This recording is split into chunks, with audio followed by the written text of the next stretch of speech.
പൊട്ടിക്കരയുകയാണ് സുഹൃത്തുക്കളെ. നമ്മുടെ കേരളത്തിലെ സുടുകളും കമ്മികളും തീവ്ര ചിന്താഗതിക്കാരും അവരോട് തോളോട് തോള് ചേർന്ന് നമ്മുടെ കേരളത്തിലെ ബഹുഭൂരിപക്ഷം മാധ്യമങ്ങളും നമുക്കൊക്കെ തന്നെ അറിയാം. ഖത്തറിൽ വധശിക്ഷയ്ക്ക് വിധിച്ചിരുന്ന നമ്മുടെ രാജ്യത്തിൻ്റെ മുൻ നാവികസേന ഉദ്യോഗസ്ഥന്മാരായിട്ടുള്ള 8 ഉദ്യോഗസ്ഥർക്കെതിരെയുള്ള വധശിക്ഷ റദ്ദ് ചെയ്തു. യാതൊരു ഉപാധികളുമില്ലാതെ അവരെ നമ്മുടെ രാജ്യത്തേക്ക് വിട്ടയച്ചു. ഈ വാർത്ത കേട്ടിട്ട് മനസ്സിൻ്റെ ഉള്ളിൽ ഇക്കൂട്ടരൊക്കെ തന്നെ പൊട്ടിക്കരഞ്ഞ് മുന്നോട്ട് പോവുകയാണ്. അത് വെറുതെ പറയുന്നതല്ല, നമ്മൾ കഴിഞ്ഞ ദിവസം തന്നെ പറഞ്ഞിട്ടുണ്ടായിരുന്നു. നമ്മുടെ കേരളത്തിലെ ബഹുഭൂരിപക്ഷം മാധ്യമങ്ങളിലും എത്ര ആളുകൾ ഇതൊക്കെ അന്തിച്ചർച്ചയാക്കുമെന്ന്. അന്തിച്ചർച്ച പോയിട്ട് ഇതുമായി ബന്ധപ്പെട്ട അപ്ഡേറ്റുകൾ പോലും നമ്മുടെ ബഹുഭൂരിപക്ഷം മാധ്യമങ്ങളും കൊടുക്കുന്നു പോലുമില്ല. നമുക്കറിയാം, നമ്മുടെ സോഷ്യൽ മീഡിയയിലൂടെയൊക്കെ തന്നെ ഇവരുടെ കരച്ചിലൊക്കെ എന്താണ് എന്ന് നിങ്ങളൊക്കെ ഒന്ന് ആലോചിച്ച് നോക്കിയാൽ മതി. നമ്മുടെ സോഷ്യൽ മീഡിയയിലൂടെ നിരന്തരം ഈ ഒരു ടോക്ക് ഉയർന്നു വന്നുകൊണ്ടിരിക്കുകയായിരുന്നു. അതായത് നമ്മുടെ രാജ്യത്തിൻ്റെ പ്രധാനമന്ത്രി നരേന്ദ്രമോദി ലോകത്ത് എണ്ണം പറഞ്ഞ ലോക നേതാവാണ് എന്നൊക്കെ പറയുമ്പോൾ എവിടെയാണ് മുൻ നാവികസേന ഉദ്യോഗസ്ഥന്മാരായിട്ടുള്ള ആളുകൾക്ക് വധശിക്ഷ വിധിച്ചില്ലേ, എന്നിട്ട് നിങ്ങൾക്ക് എന്തെങ്കിലും ചെയ്യാൻ സാധിച്ചോ എന്നുള്ളൊരു വാദമാണ് സോഷ്യൽ മീഡിയയിലൂടെ ഉയർന്നു വന്നിട്ടുണ്ടായിരുന്നത്. രാഹുൽ ഗാന്ധിയും ഇതൊക്കെ പാർലമെൻറ്റ് ഇലക്ഷനൊക്കെയായി ബന്ധപ്പെട്ട് എടുത്തു ഉയർത്താൻ പോകുന്നതും ഇത് തന്നെയായിരുന്നു. അതൊക്കെ തന്നെയാണല്ലോ ഇപ്പോൾ പൊട്ടിത്തകിടം മറഞ്ഞ് വീണിട്ടുള്ളത്. അത് ഖത്തറൊന്നും ഭാരതം പറയുന്നത് പെട്ടെന്നങ്ങ് കേൾക്കുമെന്ന് ഈ കൂട്ടരൊന്നും വിശ്വസിച്ചില്ല. പക്ഷേ ഭാരതത്തെ അറിയുന്നവർ, ഭാരതത്തെ ഇന്നത്തെ ഭരണാധികാരികളെ കൃത്യമായി തിരിച്ചറിഞ്ഞവരൊക്കെ തന്നെ നമ്മളുൾപ്പെടെയുള്ള ആളുകൾ അടിയുറച്ച് വിശ്വസിച്ചിരുന്നു, നമ്മുടെ മുൻ നാവികസേന ഉദ്യോഗസ്ഥന്മാരെ ഒരാൾക്കും തൊടാൻ സാധിക്കില്ല എന്ന്. പക്ഷേ കമ്മികളും സുടുകളും ഒന്നും അങ്ങനെയല്ലല്ലോ. വരുന്ന പാർലമെൻറ്റ് ഇലക്ഷനിൽ പോലും അതുയർത്താൻ വരെ അവർ പ്രതീക്ഷിച്ച് മുന്നോട്ട് പോവുകയായിരുന്നു. നമ്മൾ ഇതൊക്കെയായി ബന്ധപ്പെട്ട്, അതായത് ഇവർ കരഞ്ഞിവിടെ ഇരിക്കട്ടെ. യഥാർത്ഥത്തിൽ ലോകത്ത് അന്താരാഷ്ട്ര മാധ്യമങ്ങളിൽ, ദേശീയ മാധ്യമങ്ങളിലൊക്കെ ഇതുമായി ബന്ധപ്പെട്ട് വരുന്ന വാർത്തകൾ എന്ന് പറയുന്നത് ടീം നരേന്ദ്രമോദിയുടെ മറ്റൊരു വിജയം, ഉജ്ജ്വല വിജയമായിട്ടാണ് മാധ്യമങ്ങളിലൊക്കെ തന്നെ ഈ വാർത്തകൾ വന്നുകൊണ്ടിരിക്കുന്നത്.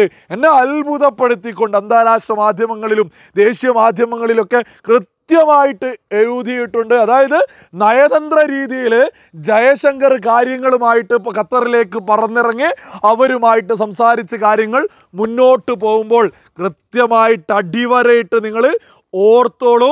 ബാക്ക് ചാനൽ വഴി നമ്മുടെ രാജ്യത്തിൻ്റെ പ്രധാനമന്ത്രി നരേന്ദ്രമോദിയുടെ സുരക്ഷാ ഉപദേഷ്ടാവായിട്ടുള്ള അജിത് ഡോവൽ നീക്കങ്ങൾ നടത്തിയെന്ന് സകല മാധ്യമങ്ങളിലും വാർത്ത വന്നിട്ടുണ്ട്.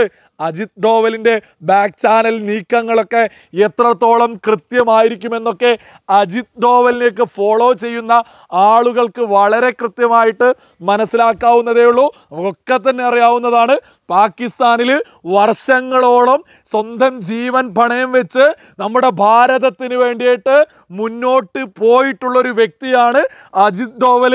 അദ്ദേഹത്തിൻ്റെ ബാക്ക് ചാനൽ നീക്കങ്ങളൊക്കെ എത്രത്തോളം ശക്തമായിരിക്കുമെന്നുള്ളതിൻ്റെയൊക്കെ ഒരു മറുപടിയാണ് ഖത്തർ എന്ന രാജ്യം നമ്മുടെ മുൻ നാവികസേന ഉദ്യോഗസ്ഥന്മാരെ യാതൊരു ഉപാധികളുമില്ലാതെ രാജ്യത്തേക്ക് വിട്ടയച്ചിട്ടുള്ളത്.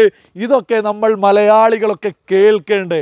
നമ്മുടെ ബഹുഭൂരിപക്ഷം മാധ്യമങ്ങളും രാജ്യത്തിനകത്ത് മാത്രമൊന്നുമല്ല അവർക്ക് പൊളിറ്റിക്സ് ഉള്ളത്. നമ്മളെയൊക്കെ സംബന്ധിച്ച് ഭാരതത്തിൻ്റെ പുറത്ത് ഭാരതം എന്ന് പറയുന്നത് ഒറ്റക്കെട്ടാണ്. പക്ഷേ നമ്മുടെ കേരളത്തിലെ ബഹുഭൂരിപക്ഷ മാധ്യമങ്ങൾക്കും പുറത്തുള്ള ആളുകളൊപ്പം നിന്നാലും വേണ്ടിയില്ല, ഭാരതവും നമ്മുടെ രാജ്യവും ഒന്ന് തകരാൻ ആഗ്രഹിക്കുന്ന ആളുകളല്ലേ ഇമ്മാതിരിയുള്ള ബഹുഭൂരിപക്ഷം മാധ്യമങ്ങൾ എന്നൊന്നും നിങ്ങൾ ആലോചിച്ച് നോക്കൂ. ഇത് നമ്മുടെ ഭാരതത്തിൻ്റെ വിജയമല്ലേ, നമ്മുടെ മുൻ നാവികസേന ഉദ്യോഗസ്ഥന്മാരെ അല്ലേ യാതൊരു ഉപാധികളുമില്ലാതെ ഖത്തർ പോലെ ഒരു രാജ്യം വെറുതെ അങ്ങ് വിട്ടിട്ടുള്ളത്. അതും വധശിക്ഷയൊക്കെ വിധിച്ച് ഒരുപാട് പരിചയമുള്ള നടപ്പിലാക്കിയ ഖത്തറാണ് ഭാരതത്തിന് മുന്നിൽ മുട്ടി വിറച്ചിട്ട് അവരെ അങ്ങ് വെറുതെ വിട്ടിട്ടുള്ളത്. ഇത് നമ്മൾ ഭാരതീയരുടെ വിജയമല്ല. പക്ഷെ നമ്മുടെ മാധ്യമങ്ങൾ ഇതൊന്നും കണ്ടില്ല എന്ന ഭാവത്തിൽ മുന്നോട്ട് പോവുകയാണ്.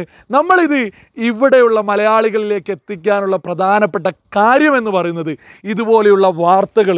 കാരണം നമ്മൾ കേരളത്തിലുള്ള ഒരുപാട് ആളുകൾ ലോകമെമ്പാടും സ്ഥലങ്ങളിൽ പ്രവാസികളായിട്ട് ജോലി ചെയ്ത് മുന്നോട്ട് പോകുന്നുണ്ട്. ഇതുപോലെയുള്ള വാർത്തകളൊക്കെ അവരെ സംബന്ധിച്ച് എത്രത്തോളം വലിയ ആത്മവിശ്വാസമാണ് നൽകുക എന്നുള്ളതും സകലരും ഒന്ന് ആലോചിച്ച് നോക്കൂ. ലോകത്തിൻ്റെ ഏത് കോണിലും തങ്ങൾ ചെയ്തതല്ലാത്ത കുറ്റത്തിന് ആരെങ്കിലും ജയിലറകളിലേക്ക് പോയിട്ട് അല്ലെങ്കിൽ ജയിലറകളിലേക്ക് തള്ളിക്കഴിഞ്ഞാൽ ഞങ്ങൾക്ക് വേണ്ടി ചോദിക്കാൻ നമ്മുടെ ഭാരതത്തിൻ്റെ പ്രധാനമന്ത്രിയും അതുമായി ബന്ധപ്പെട്ടുള്ള സംവിധാനങ്ങൾ ഞങ്ങളെ തേടിയെത്തുമെന്നുള്ള ഒരു ആത്മവിശ്വാസമല്ലേ ഈ വാർത്തകളൊക്കെ കേൾക്കുമ്പോൾ ലോകമെമ്പാടുമുള്ള മലയാളികൾ തിരിച്ചറിയുന്നത്? ഇതുപോലും മുക്കി നടക്കുകയാണ് നമ്മുടെ കേരളത്തിലെ ബഹുഭൂരിപക്ഷം മാധ്യമങ്ങളും. എന്തൊക്കെ പറഞ്ഞാലും നമ്മുടെ രാജ്യത്തിൻ്റെ പ്രധാനമന്ത്രി നരേന്ദ്രമോദിയും അജിത് ഡോവലും ജയശങ്കറും ഉൾപ്പെടെയുള്ള നമ്മുടെ ഭരണാധികാരികൾക്ക് ഏതൊരു ഭാരതീയനും ഹൃദയം കൊണ്ട് 1000 അഭിനന്ദനങ്ങൾ നേരണം.